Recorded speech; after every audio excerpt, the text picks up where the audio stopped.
अस्सलाम वालेकुम स्टूडेंट्स। आज हम स्टार्ट करेंगे एक्सरसाइज 3.3 जिसमें कि हम पढ़ेंगे इंडेक्स नंबर्स और फैक्टर्स के बारे में।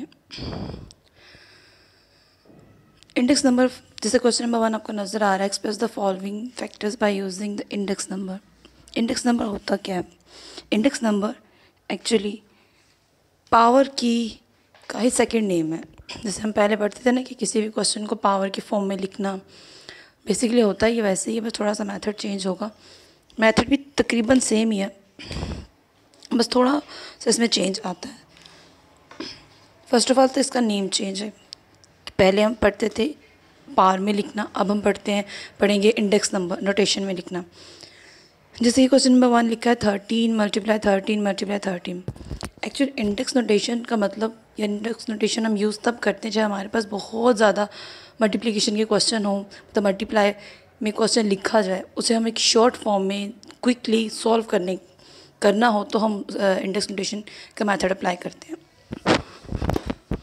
जैसे कि अभी आपको यहाँ पे क्वेश्चन नंबर 1 नज़र आ रहा है 13 मल्टीप्लाई 13 मल्टीप्लाई 13।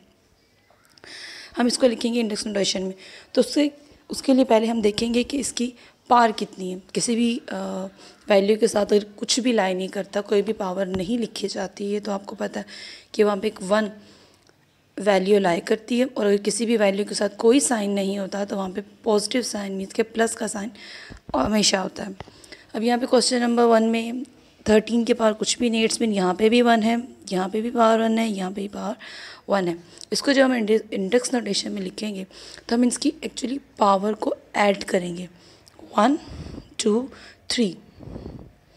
इट्स मीन हम कह सकते हैं 13 पावर 3 मीन्स 13 को 3 टाइम 13 से ही मल्टीप्लाई किया जाए तो इसका आंसर आ जाता है। देखिए अभी क्वेश्चन बहुत लेंथी लिखा है, हमने इसे शॉर्ट फॉर्म में ऐसे लिख दिया। इसको कहते हैं एक्सपोनेंट भी, और इसको हम कहते हैं, इस पूरी फॉर्म को हम कहते हैं इंडेक्स नोटेशन या नंबर। ठीक है। नेक्स्ट, जिसके ऊपर बेस एक्सपोनेंट या इंडेक्स नोटेशन लिखा जाता है उसे कहते हैं बेस।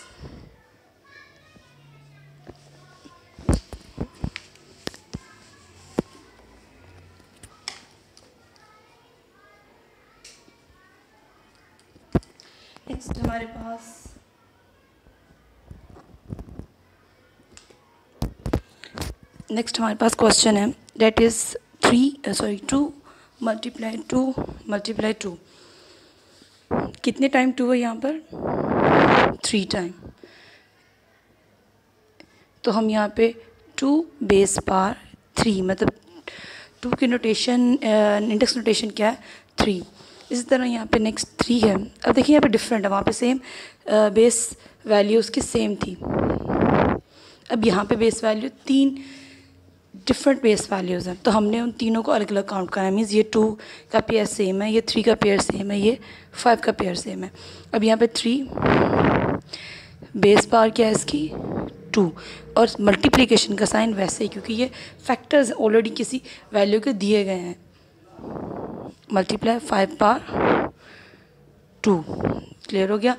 इस फॉर्म में लिखने को कहते हैं इंडेक्स नोटेशन जस्ट। अब नेक्स्ट क्वेश्चन हमारे पास क्वेश्चन नंबर 8 है इसका, 7 पावर 2 मल्टीप्लाई 11। देखिए 11 की यहाँ पे पावर 1 है। 1 हम लिखना चाहें तो लिख दें, नहीं भी लिखेंगे तो ये रॉन्ग नहीं होगा। Multiply 23 power 2। इस तरीके से लिखने को कहते हैं इंडेक्स नोटेशन। देखिए अब ये पावर रूल ही है, पावर में भी ऐसे ही किसी क्वेश्चन को लिखा जाता है। बस पावर में लिखने को ये होता है कि वहाँ पे हमारे पास जैसे क्वेश्चन नंबर 1 13 ही है, मोस्टली ऐसा ही होता है। कभी हो गया डिफरेंट कि यहाँ पे मोस्टली डिफरेंट ही होगा। आगे जो उसके क्वेश्चन नंबर 1 के नेक्स्ट पार्ट है वो कुछ डिफरेंट भी हैं, कुछ सेम भी हैं, वो आपने खुद करने हैं। मतलब किसी में डिफरेंट बेस पावर होगी और किसी में सेम ही होगी। अब इसका क्वेश्चन नंबर 2 है, fill in the boxes to complete the factor tree. आपने पिछली क्लासेस में प्रीवियस 5 में भी 4 में भी आपने ट्री मेथड किया है, आपको पता है कि ट्री मेथड होता क्या है। बेसिकली कोई वैल्यू में दी जाती है, हमने सिर्फ ये देखना है कि ये किन किन टेबल पे डिवाइड होता है या किन किन टेबल पे ये डिविजिबल है। उन टेबल्स को हमने उनके साथ साथ अटैच करके लिखना। जैसे क्वेश्चन नंबर 1 यहाँ लिखा है। अब देखिए 12, ये ऑलरेडी क्वेश्चन मैंने बुक से ऐसे ही नोट किया। 12 की बेस जो फैक्टर होते हैं, बेसिक फैक्टर, वो 2 6 में से 12 को डिवाइड किया जाए तो 12 किस किस पे आता है। ये 2 बेसिक फैक्टर वो इन्होंने यहाँ नोट कर दिए, ठीक है। अब हमें नीचे बॉक्सेस है, हमने इसको कंप्लीट करना है। अब ये 2 एरो शो करते हैं कि 6 के फैक्टर, एरो आप लोगों ने ट्री मेथड देखना है तो ट्री मेथड जो ऐसे फिलिंग में होगा उसमें उन्होंने एरोज दी होंगी, आपको उससे आइडिया हो जाएगा किसके कितने फैक्टर बन रहे हैं। जैसे यहाँ पे 2 है, इट्स मीन आपको पता चल रहा है कि 6 के 2 फैक्टर बन रहे हैं। हम क्या करते हैं, 6 को डिवाइड करेंगे एलसीएम मेथड से। 2 3 ज़ा 6 मीन्स ये 2 और ये 3। हमने फर्स्ट डे पहले शॉर्ट फॉर्म लिखनी है। ये 2 लिखा यहाँ पर और ये 3 लिखा यहाँ पर। अब 6 के फैक्टर 2 3 बन गए। आपने सॉल्व करने के लिए ट्री मेथड का एक होता है कि हर स्टेप में आपके 12, बेसिक क्वेश्चन 12 बने, ये तो 12 का 12 बन रहा है। 6 2 ज़ा 12। अब यहाँ पर देखिए, अब जो सिंगल एक लाइन चल रही है इसका मतलब ये वैल्यू एज इट इज़ नीचे नोट होती जाएगी। अब ये 2 है, इसी 2 को हम नीचे नोट करेंगे। अब मल्टीप्लाई करें इसको, 3 2 ज़ा 6 6 2 ज़ा 12।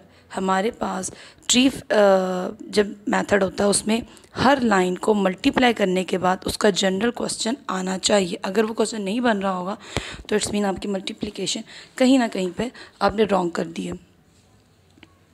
इसका मैं क्वेश्चन नंबर 2 लिख रही हूँ पहले। क्वेश्चन नंबर 2 है 30 और उसके फैक्टर जो हमें दिए गए हैं जस्ट 6 बताया गया और कुछ नहीं। और नीचे जो हमें ट्री मेथड शो करवाया गया है वो ये है। अब देखिए, अब मुझे इस बॉक्स से आइडिया हो गया कि 6 के फैक्टर 2 बन रहे हैं, ठीक है, जो कि पहले मैंने बनाए थे। पहले उससे पहले हम एक लाइन सॉल्व कर दी, या तो आप इस तरीके से सॉल्व करें, उसी क्रॉसिंग उसी को सॉल्व करते रहे, एट द एंड जब ख़त्म हो जाए फिर अगले स्टेप पे जाएं, या तो आप पूरी लाइन सॉल्व करें। हम पूरी लाइन सॉल्व करेंगे। पहले 30 का फैक्टर बनाएंगे। 30 लास्ट में 0 है, ये 5 पे डिवाइड हो सकता है, सो पहले इसे 5 पे डिवाइड करेंगे। 5 6 ज़ा 30। अब देखिए ये 6 उन्होंने ऑलरेडी लिखा है, हमने ये वाला 5 यहाँ मेंशन कर दिया। अब 5 के नीचे सिंपल ब्लॉक है, कोई एरोज मतलब डबल कनेक्शन नहीं बना हुआ, तो हम इसका मतलब है कि यहाँ पे 5 का फैक्टर 5 ही नीचे आ जाएगा। 5 1 ज़ा 5 5 ही आएगा। अब 6 के फैक्टर अभी हमने बनाए थे, डेट इज़ 2 and 3, तो 2 लिखा हमने यहाँ पर, 3 लिखा हमने यहाँ पे। अब इसको अगर मल्टीप्लाई करना चाहें हम तो देखिए,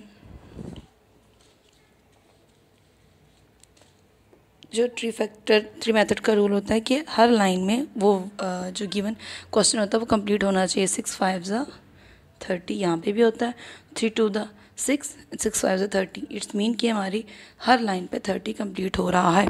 इट्स मीन कि हमारा क्वेश्चन जो है वो बिल्कुल एक्यूरेट है, ठीक है। अब आपने क्या करना है, 3.3 का क्वेश्चन नंबर 1 and 2, उसके जो रिमेनिंग क्वेश्चन हैं वो आपने अपने नोटबुक पे करने हैं और उसकी पिक्चर क्लिक करके अपने व्हाट्सएप ग्रुप में सेंड करने हैं। अपना ख्याल रखिएगा। खुदा हाफिज़।